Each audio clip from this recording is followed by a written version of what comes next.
Hello, my name is Jacob Navarro. This is a broadcast I am starting, which is known as Jacob's Outreach.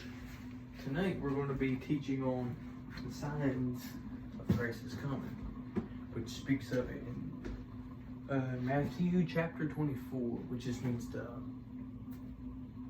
second coming of Christ. So we're going to get into it right now. And Jesus went out and departed from the temple, and his disciples came to him to show him the buildings of the temple. And Jesus said unto them, Do you not see all these things? Verily I say unto you, there shall not be left here one stone upon another shall not be thrown down. And as he sat upon the Mount of Olives, the disciples came unto him privately, saying, Tell us, when shall these things be? And what shall be the sign of your coming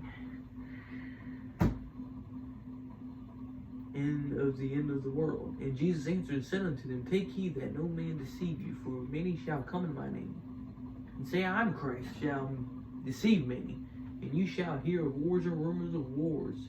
See that ye be not troubled, for all these things must come to pass. For nation shall rise against nation, kingdom against kingdom. There shall be there shall be famines and pestilence and earthquakes in divers places, which right now we see is pestilence, coronavirus. People talk about a lot. I mean, that talks about. I don't know why I was talking like that. It's stupid. It's talk about.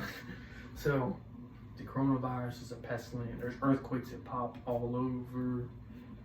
Places like California and other parts of the world, you see earthquakes. These things were spoken of in the Bible before they had came. Before they come.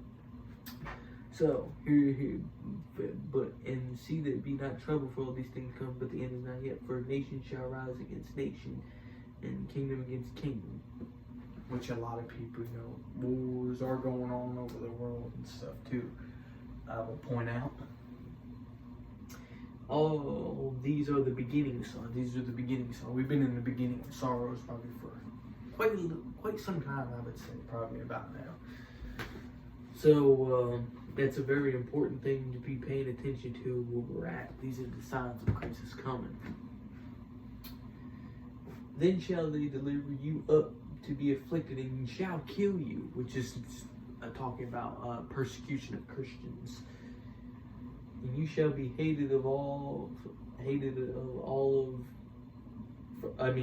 you shall be hated of all nations for my name's sake.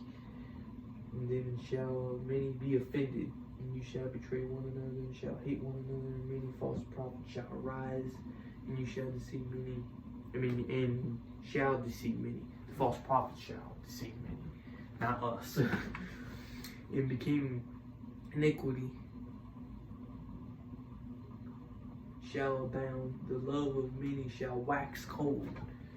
See, wax cold, which wax cold, their hearts are wax cold.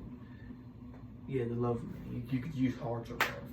But that means you see people like these Black Lives Matter groups who are looting stores, destroying people's businesses and stuff, giving the police trouble and things. And also I heard about a case that my dad told me that one guy got punched in the jaw from a younger kid. An old man actually got punched in the jaw, got knocked out just because he was a Trump supporter, because he was going to be voting for Trump in the upcoming election, which is so very wrong. And let me tell you, I want to thank God for a president like Trump, because he's got the churches back open in this nation, and the evil are really fighting against Trump, believe it or not.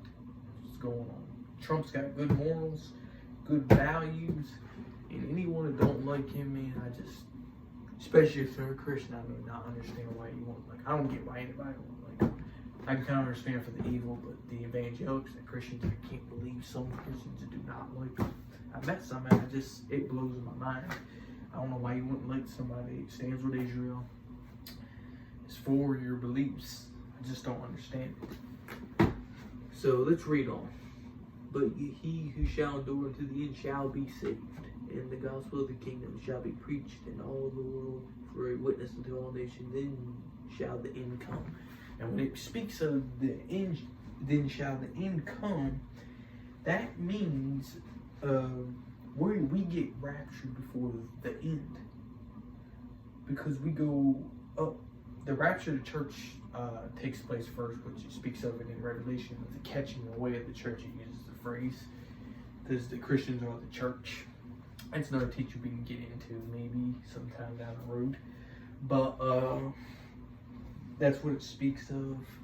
But the end is meaning when we come back, when the Antichrist is on the earth and we crush the wicked that are here, then we set up the 1,000-year millennial reign, in which Christ reigns for 1,000 years. Then it's Satan's battle. But then after 1,000 years, he's loose for a little season. Then he's thrown into the lake of fire for eternity, and all who follow with him afterwards.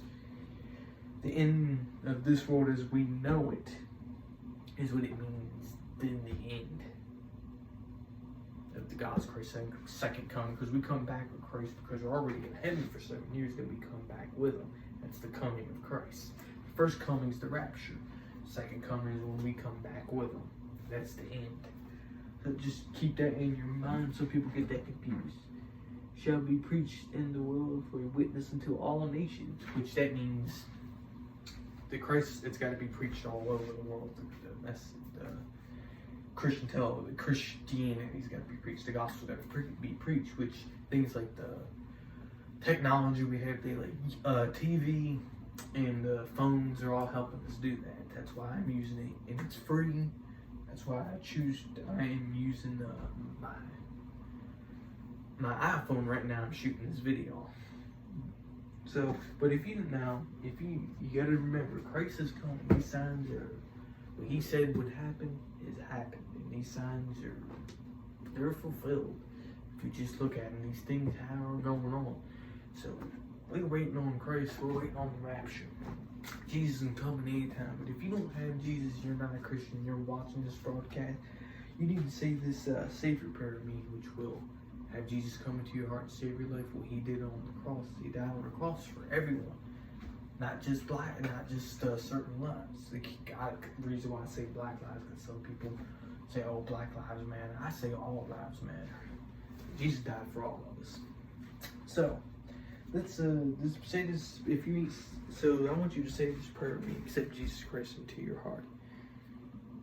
Dear God, I know that I'm a sinner. I want to turn from my sins, and I ask for your forgiveness. I believe that Jesus Christ is your son. I believe he died for my sins, and that you raised him to life. I want him to come into my heart and take control of my life. I want to trust Jesus as my Savior and follow him as my Lord from this day forward. In Jesus' name, amen. If you said that prayer and meant it, your name's written in the Lamb's Book of Life, and you're on your way to heaven. Just keep your eye looking for the Lord. If you die before the rapture, you're on your way to heaven. Just do your best in this life. But remember, keep looking for the rapture. Because as close as we are, you're most likely going to live. Who's ever watching this video to see the rapture, but you got to be looking for it. Because if you ain't looking for it, you ain't going. But just remember that. We thank you for joining this broadcast of Jacob's Outreach. I don't know if I said my name at the beginning, but my name is Jacob Navarro.